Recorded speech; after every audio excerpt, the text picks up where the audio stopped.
Hi hello ನಮಸ್ಕಾರ friends, ಎಲ್ಲರೂ ಹೇಗಿದ್ದೀರಾ? ಐ ಹೋಪ್ ಎಲ್ಲರೂ ಚೆನ್ನಾಗಿದ್ದೀರಾ ಅಂತ ಅಂದ್ಕೊಂಡಿದ್ದೀನಿ. ಯಾರೆಲ್ಲ ನನ್ನ ಚಾನಲನ್ನು ಫಸ್ಟ್ ಟೈಮ್ ನೋಡ್ತಾ ಇದ್ದೀರಾ ದಯವಿಟ್ಟು ಸಬ್ಸ್ಕ್ರೈಬ್ ಮಾಡ್ಕೊಂಡು ನೋಡಿ. ಹಾಗೆ ಇವತ್ತು ಸೋಮವಾರ ಬೆಳಿಗ್ಗೆ 11 ಗಂಟೆ ಆಯಿತು. ಬೆಳಗ್ಗೆಯಿಂದ ಏನೇನೆಲ್ಲ ಕೆಲಸ ಮಾಡಿದ್ದಾಯಿತು ಅಂತೇಳಿ ಒಮ್ಮೆ ನೋಡ್ಕೊಂಡು ಬರೋಣ ಬನ್ನಿ. ನಾನು ಎದ್ದೇಳೋಷ್ಟೊತ್ತಿಗೆ 5:30 ಆಗಿತ್ತು. ಬೆಳಗಿನ ತಿಂಡಿಯನ್ನು ಪ್ರಿಪೇರ್ ಮಾಡೋಣ. ಶ್ರೇಯು ಸ್ನ್ಯಾಕ್ಸ್ಗೆ ಮತ್ತು ಲಂಚ್ ಬಾಕ್ಸ್ಗೆ ರೆಡಿ ಮಾಡಬೇಕಲ್ವಾ, ಅದಕ್ಕೆ ರೆಡಿ ಮಾಡ್ತಾ ಇದ್ದೀನಿ.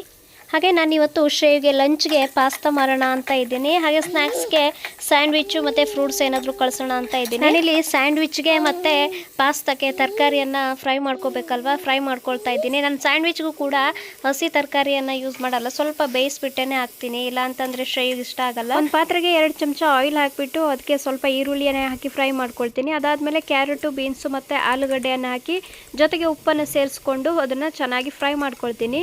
ಇದಕ್ಕೆ ನಾನು ನೀರು ಹಾಕಿ ಬೇಯಿಸ್ಕೊಳ್ಳಲ್ಲ, ಯಾಕಂದರೆ ಸ್ಯಾಂಡ್ವಿಚ್ಗೂ ಇದನ್ನೇ ಯೂಸ್ ಮಾಡೋದ್ರಿಂದ. ಹಾಗೆ ಎಣ್ಣೆಯಲ್ಲೇ ಫ್ರೈ ಮಾಡ್ಕೊಳ್ತೀನಿ. ಇಲ್ಲ ಅಂತಂದರೆ ನೀರು ಹಾಕಿದ್ರೆ ಸ್ಯಾಂಡ್ವಿಚ್ಚು ತುಂಬ ಮೆತ್ತಗಾಗೋಗುತ್ತಲ್ವ, ಅದಕ್ಕೆ ಹಾಗೆ ಫ್ರೈ ಮಾಡ್ಕೊಳ್ತೀನಿ. ಬೆಂದಿರೋ ಪಲ್ಯವನ್ನು ಅರ್ಧ ಅಂತ ಸ್ಯಾಂಡ್ವಿಚ್ಗೆ ಅಂತೇಳಿ ತೆಗೆದಿಟ್ಕೊಳ್ತಾ ಇದ್ದೀನಿ. ಉಳಿದಿರೋ ಪಲ್ಯಕ್ಕೆ ನಾನು ಮ್ಯಾಗಿ ಮ್ಯಾಜಿಕ್ ಮಸಾಲವನ್ನು ಆ್ಯಡ್ ಮಾಡ್ಕೊಳ್ತೀನಿ. ಇದಕ್ಕೆ ನಾನು ಚಿಲ್ಲಿ ಪೌಡ್ರೇನು ಹಾಕ್ತಾ ಇಲ್ಲ, ಹಾಗೆ ಹಸಿಮೆಣಸನ್ನು ಹಾಕಿಲ್ಲ, ಯಾಕಂದರೆ ಮ್ಯಾಗಿ ಮ್ಯಾಜಿಕ್ ಮಸಾಲದಲ್ಲಿ ಸ್ವಲ್ಪ ಸ್ಪೈಸಸ್ ಇರುತ್ತಲ್ಲ, ಅದಕ್ಕೆ ಅದನ್ನೇ ಯೂಸ್ ಮಾಡ್ತೀನಿ. ಹಾಗೆ ಇಲ್ಲಿ ಪಾಸ್ತಾ ಬೇಯಿಸ್ಕೊಳ್ಳೋದಕ್ಕೆ ಅಂತ ನೀರು ಇಟ್ಟಿದ್ದೀನಿ. ನೀರು ಕುದಿ ಬರ್ತಾ ಇದೆ. ಇದಕ್ಕೆ ಎಷ್ಟು ಬೇಕೋ ಅಷ್ಟು ಪಾಸ್ತಾವನ್ನು ಹಾಕ್ಕೊಳ್ತೀನಿ. ನಾನು ಸ್ವಲ್ಪ ಕಡಿಮೆನೇ ಮಾಡ್ತೀನಿ, ಶ್ರೇಯಿಗೆ ಮಾತ್ರ ಆಗಿರೋದ್ರಿಂದ.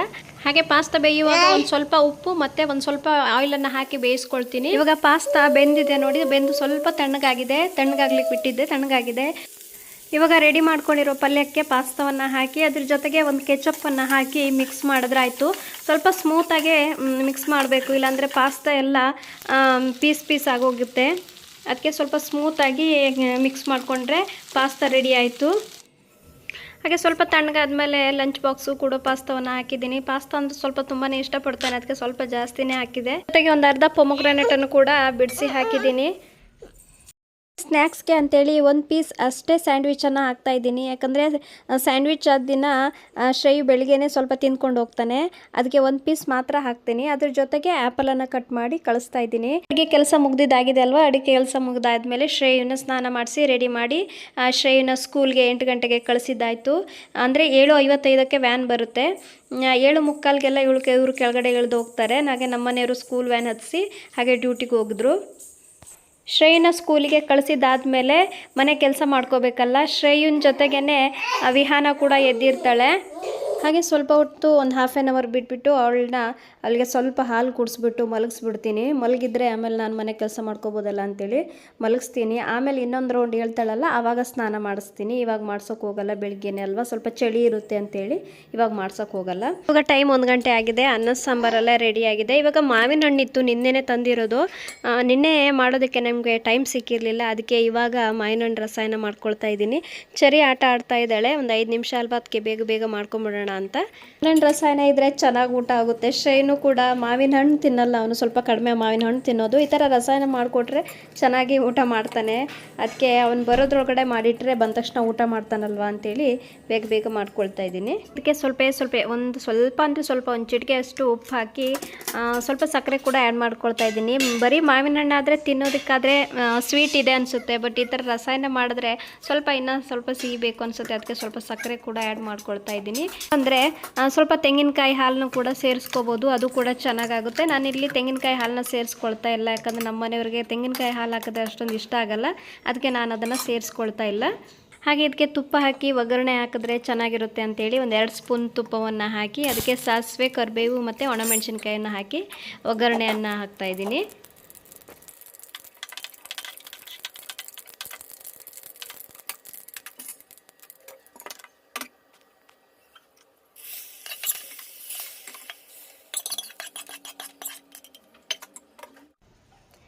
ಹಾಗೆ ನನ್ನ ಮಗಳು ಎದ್ದಿದ್ಲು, ಅವಳಿಗೆ ಸ್ನಾನ ಆಗಿದೆ. ಸ್ನಾನ ಮಾಡಿಸಿ ತಲೆಗೆಲ್ಲ ಟೊಪ್ಪಿ ಕಟ್ಟೋಣ ಅಂತ ಇದ್ದೀನಿ, ಯಾಕಂದರೆ ಮಳೆ ಸ್ಟಾರ್ಟ್ ಆಗಿದೆಯಲ್ಲ, ಮತ್ತು ನಮ್ಮ ಮನೆ ಹತ್ರ ತುಂಬ ಗಾಳಿ ಬೀಸುತ್ತೆ. ಅದಕ್ಕೋಸ್ಕರ ಟೊಪ್ಪಿ ಕಟ್ಟೋದಕ್ಕೆ ಟ್ರೈ ಮಾಡ್ತಾಯಿದ್ದೀನಿ. ಅವಳು ಬೇಡ ಅಂತ ಹೇಳ್ತಾ ಇದ್ದಾಳೆ. ಬಳೆ ತೆಗಿಯೋದು ಅದು ಇದು ಆಟನೇ ಆಡ್ತಾ ಇದ್ದಾಳೆ. ಅಂತೂ ಮಾಡಿ ಟೊಪ್ಪಿಯನ್ನು ಕಟ್ಟಿದೆ.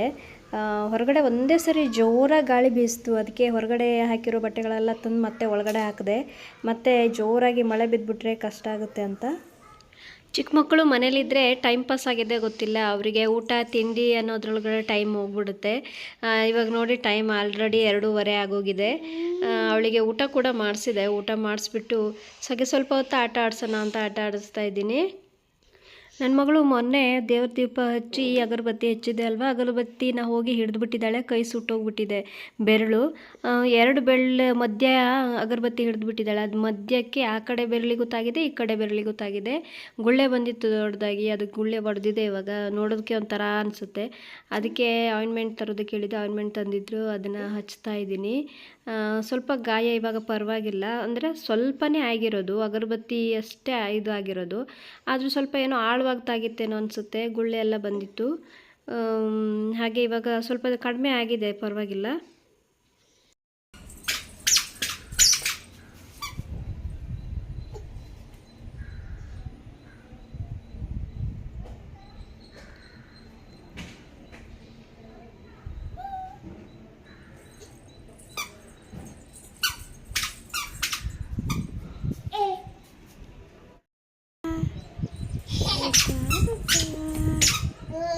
ಇವಾಗ 2:35 ಆಗಿದೆ.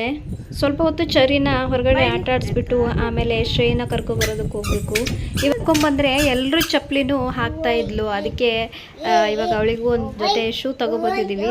ಆ ಶೂ ಹಾಕ್ಕೊಂಡು ನಡೆದ್ರೆ ಅವಳಿಗೇನೋ ಒಂಥರ ಖುಷಿ. ಅದು ಸೌಂಡ್ ಬರುತ್ತೆ, ಪಿ ಪಿ ಅಂತೇಳಿ ಎಲ್ಲ ಸೌಂಡ್ ಬರುತ್ತಲ್ಲ, ಅದಕ್ಕೆ ತುಂಬ ಖುಷಿ ಆಗುತ್ತೆ ಅವಳಿಗೆ.